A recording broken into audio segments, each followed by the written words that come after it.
One of the major trends, which I've noticed throughout the course of this conference, mentioned by many of the individuals, the illustrious individuals who got up and spoke yesterday, was a trend towards what they call tokenization or digitalization of the gold infrastructure. In London, as an example, and globally, we are working to digitalize both the gold infrastructure and also, most notably, digitalize gold as an asset class as well. So I think the Ghanaian government and the Gold Board in particular focusing on this is a very smart thing to be doing and very prescient.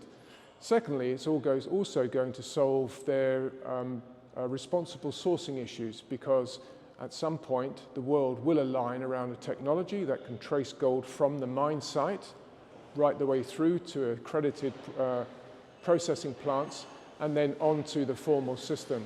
And I think that should be our combined goal. So I think this whole entire movement to try and solve for the responsible sourcing of gold in Ghana such that it can enter the formal system, the LBMA accredited formal system, should be the thing the government is doing, and it is. I've been very impressed by what has been said here today. Well, it's probably the biggest subject on my agenda, to be honest. I suppose the two most important things are digitalization and ASGM. And I think the industry owes it to itself morally to correct this issue firstly, treat the artisanal miners as friends because they're not going anywhere, and try and figure out a method by which we can get their gold into the formal system. Now, there are 1,000 tons produced of artisanal gold, estimated from around the world, 350 tons from Africa, 650 from the rest of the world. And we are working on a global program, and which I'm trying to get on the agenda of G20 and G7 at the end of this year, whereby we roll out an unprecedented number of bespoke processing plants that use cyanidation or even more advanced chemical that can hopefully supplant cyanide in the future, such that mercury is no longer used. The yield on mercury, as you know, is low, 35 to 40% of a gold body. But if we can provide easily accessible processing plants for all artisanal miners such that they can extract a 90 to 95% yield, then we will have created the first stage of an immutable supply chain.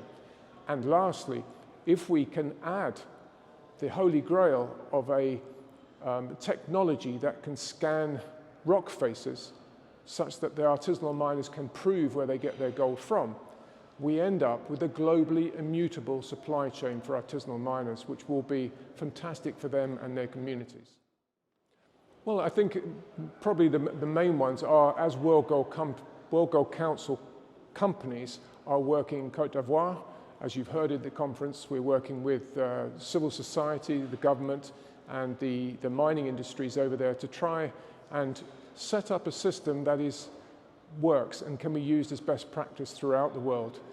Principally, my contact with African countries is try and create a uniform system whereby the gold can be bought and can be trusted. And in that context, I'm talking to the Zambian government, the Tanzanian government, and a number of others with regard to making it possible for their central banks to buy gold.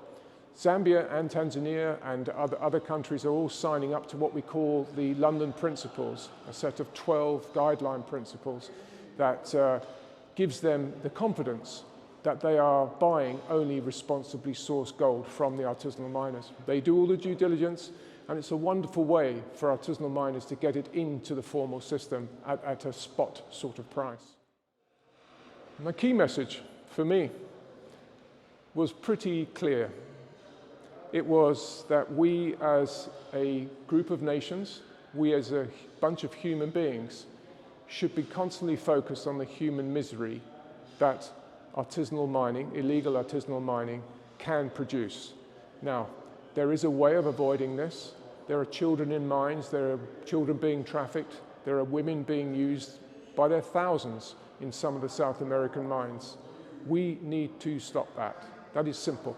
And if we do not apply ourselves to do that, then we are not the human beings we thought we were. On the one side, there is the economic pressure to get things right. Everybody wants to make money, governments want to have tax, We want to stamp out criminality of different types. We don't want drugs running. But if we achieve nothing else, we should not have children in mines.